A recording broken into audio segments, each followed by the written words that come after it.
This is a 2011 BMW 1 Series Coupé. Is it any good?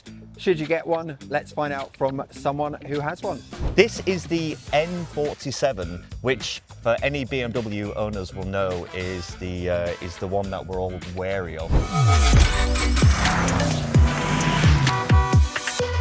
This is Wayne, this is his car, and you're also on YouTube, Wayne. I just thought we'd mention that. What channel have you got? Yeah, Shifting Views with Willis. It's a podcast channel. It's all about shifting views, closing binaries, thinking differently about lots of different subjects, and really getting a bit of a debate about how we think differently about the world as it evolves. Okay, nice. So you can find Wayne there. Look for Shifting Views, and this is your car. Yes. How long have you had this? I've had this now about 3 years. This is a 2011 E82 BMW Coupe.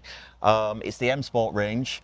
And when I first saw this on the forecourt, I just fell in love with it. Okay. I love this car. I always wanted a BMW for all my life pretty much. And then when I was looking for a new car, I've always had Fords before that, you know. Right. And then when I was looking for a new car, I was driving around and I saw this on a forecourt.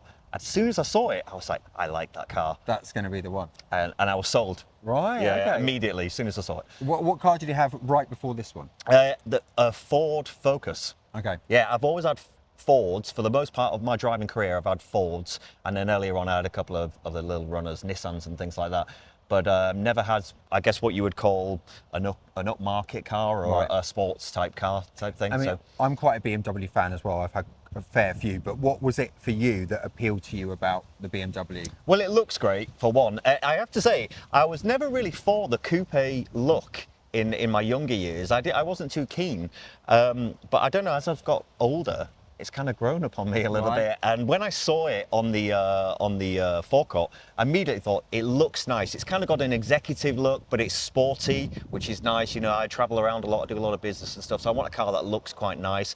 I couldn't afford like the high-end, brand new premium BMWs that were coming out, so you kind of have to get second-hand, go down market a little bit, but find something that looks nice and is well taken care of. So that was that thing. Also, it's got a bit of prestige. It feels good to drive. It's Yeah. nippy. It's got a nice pull on it. The powerful engines.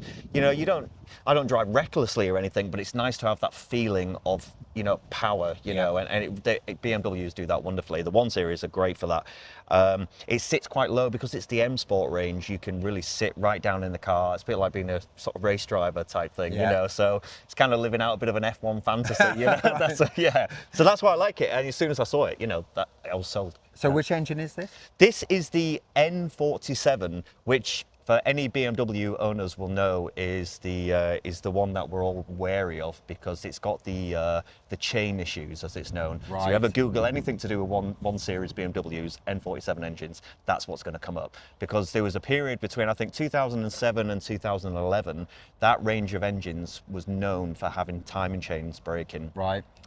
So now anyone who was ever looking for a BMW, if you look at the threads, they always say, is the chain done? Has the chain been done? So had the chain been done? No, it hadn't. Right. And when I bought this, it was at 92,000 miles. And so typically you would say 100,000 miles for a chain, or maybe 10 years or something average. And this was at 92. It hadn't been done. The dealer wasn't willing to do it because to change the chain on these, you're talking £1,500 because it's an engine removal, you know, so it's a big job. So you kind of have to take the risk. Now, as with all kind of social media and internet stuff, you will always hear the negative thing of Yes. chains going, but you don't hear of the thousands of cars that are absolutely fine. So really, typically, lots of oil changes, service it Yes. regularly, it's typically all right. And how is there any? We're surrounded by trees. Yeah, so let's just somebody touch something. Like, I'll be driving home after this, and this is what's going to happen. Don't. That did cross my mind. Yeah.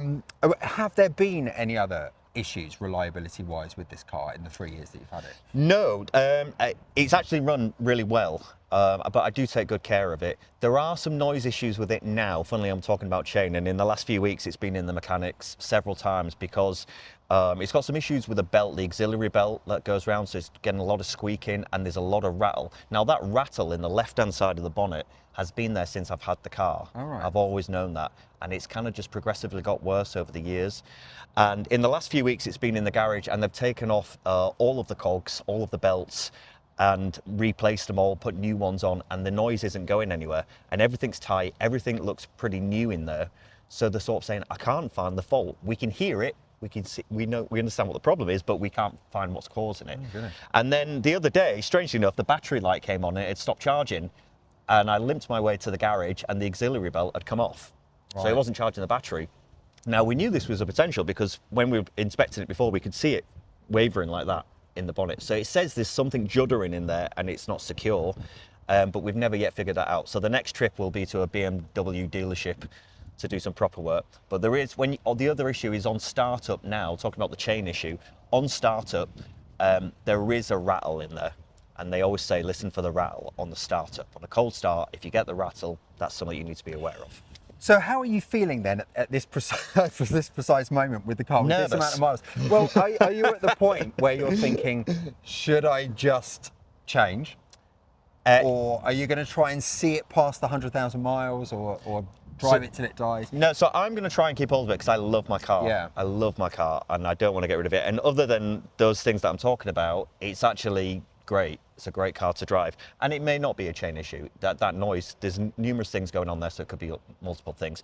So I think it needs further inspection. So I'm going to try and ride it out.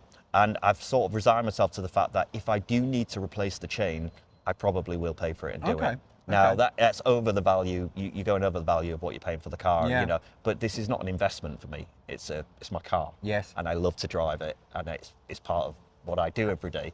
So, and a lot of people sort of say, well, you've spent this, and then you're going to. I've done lots of work on it over the time, you know, alloys and things like that. Right, yeah, it looks great. It So- looks really good condition. So you say, well, how much are you going to spend on the car? And we say, well, I never think of it in that sense. Yeah. It's not a sales investment. It's my car. Yeah. It's what I like to drive. It's what I feel comfortable in, and I enjoy.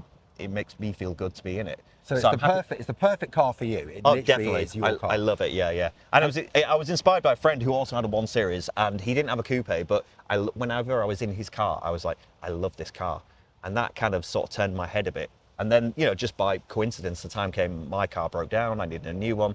This was on a forecourt, and what was really strange about it is when I saw it on the forecourt, I did after that go away and test drive lots of other cars and look around, but never with any sincerity, because I was already sold on this one. Right. I knew, you know, The so minute you saw it. yeah, so I went back and I didn't even really haggle with the dealer. I just said, just give me the car. Have my money, there you go. Have my money, yeah. So give me 3 things that you really like the most about this car then.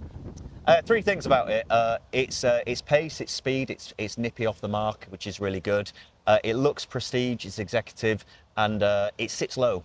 I like the fact that it sits low. I feel close to the road. You can sort of feel the drive, and you know, going around the corners and the bends, country roads and stuff, it feels nice. Right. Yeah, yeah. And is there anything, if you could change about it, that you would? Rear wheel drive, put it on the front. I'd rather it be front wheel drive. Yeah, yeah. You do have issues with these for spinning, skidding. Yeah. So you've got to have good tyres on if you're in a wet or icy sort of period particularly, but even in rain, because it's so powerful, when you have that pull away, it's easy to spin. It's easy to spin the It's wheel. difficult, isn't it? Because then, of course, if you put it front wheel drive, like so many modern BMWs are, Yeah. then you lose some of that driving dynamics and, you know, that fun in the bend. Well, this is what you're paying for, Yeah. right? Because with the rear wheel drive, you've got the kick. Yeah. You know, it really does pull and it feels nice. You can feel the power of it.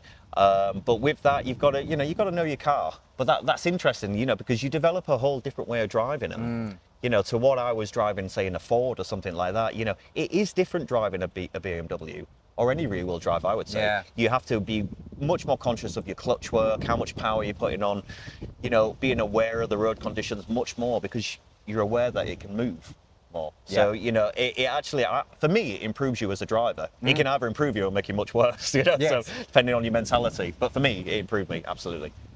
Right, let's have a look inside, shall we? Yeah, absolutely. Right. Oh, it's immaculate inside, Wayne, as well. You've done a really good job of looking after it. Yeah. I love the personalised mats as Yeah, well. okay, I get a lot of stick for the personalised mats. Can I just say, it wasn't intentional. That it was supposed to say M Sport on it, but the mat company wouldn't put brand names on the mats. Oh. So they rung me the day before it was supposed to be printed and said, well, what do we do? And I said, well, you better just put my name on it. And now everyone thinks I'm really pretentious, but I kind of like it. No, all right, like I it. like it. I don't care. And it's the M Sport colours. So It is the M Sport colours, that looks great. which is what I was going for. Yeah. So really, the only thing with these, I would say, is that in this range of car, in the 2011 range, depending on which one you got, some of them did have much more features. So you can get the 2011 M Sport with heated seats. This doesn't have it. Right. Or the leather interiors, or the Bluetooth connections. This is very basic. You can see the old school basic radio. A lot of people modify these now and put in the screens, which is I've looked at doing. You know, so Do you this, need it though? I mean, how do you get on without having Apple CarPlay and all the sort of. Well, it's modern stuff. fine. Do you know? I mean, it's always kind of fear of missing out, isn't it? Yeah, It's that yeah. kind of thing. The only thing I would say is that if you're listening to a lot of radio, like I would like to have DAB, I'd like to have digital Right. radio, just because you can get more channels and it's just got an FM receiver. But to be fair, I'm usually listening from Spotify or something anyway, and it's I stick in a Bluetooth adapter and that solves the problem. So I'm absolutely staggered by how perfect condition this is. I mean, it really is absolutely immaculate. yeah. I spend a lot of time just trying to keep it clean, and I'm a little bit OCD with this stuff because if it's a bit dirty, then I think, oh my God, look at the state of my car. But somebody else got in my car the other day and said, my gosh, you've cleaned the car. This is cleaner and in better condition. There's no scratches or anything. It's in better condition than the cars that are half its age, if not, new cars. I mean, this is crazy. Yeah, well, one of the best things when I bought the car and one of the selling points of it really was, it was in good condition. And it didn't have a full service history, but near enough. And you could tell it had been really well taken care of. The previous owners had it a long periods of time, so it wasn't jumping around a lot. And they clearly had looked after the car, and that made a huge difference. And I don't know, it's kind of like boys and their toys, if you like, if that sort of thing. But I just like to, when you've bought something and you enjoy it, you want to look after it, It has a classic feel to it. I mean, the gear stick looks great. You've got the manual handbrake, but actually, it's just everything you need in a car. And actually, some of the modern cars are just so full of so much electric, so much stuff. Yeah. It's actually really nice to just have that sort of simple, refined layout. I'm really relieved with that, actually, because you're right. I mean, modern cars now are they're computers. They're practically Apple Macs or something, because they've got so much stuff going on. I like that this is just a beautifully fast, comfortable car that I enjoy driving, and it's the old school kind of mechanic, but it's got enough of the computer in there. I've got trigger and warning lights that pop up all over the place. That can be annoying with Beamers as well. That's another thing. You do sometimes, I'm always getting a light out or something like that, Right. and the light isn't out. And so sometimes you have sensor issues and things like Right. that, which can trigger you a little bit. But other than that, it's actually just a good engine and a nice car. Yeah. And that's that's why I want to keep it, and it's why I did look at modifications. Anybody who gets a 1 Series, if you look online, you'll see that the mods on them, they have spoilers and skirts and all that stuff. And I looked at all of that stuff, but barring the alloys, I was like, but it looks okay. Yeah, it does. It looks looks great. nice. Yeah, it looks really, really good. And then you have to ask yourself, how much do you want to spend, and how much of a car enthusiast are you? I'm not going down and racing this or taking it to showgrounds. Yeah. This is my car. Yeah. So sometimes if it's not broken, don't fix it. Well, I'm going to look forward to hearing how long you keep going with it, and I hope it does last for a long, long time to come. I hope so too. Yeah, I really do hope so. If I can get another maybe 3 years out of this car, I'd be happy. I think another 3 years. Yeah, but we'll see. So that's what Wayne thinks of his 2011 BMW 1 Series Coupé. It's in perfect condition, and he's really happy with it. Have you got one? Let us know what you think in the comments below, and don't forget to subscribe to the channel with more owner reviews coming very soon.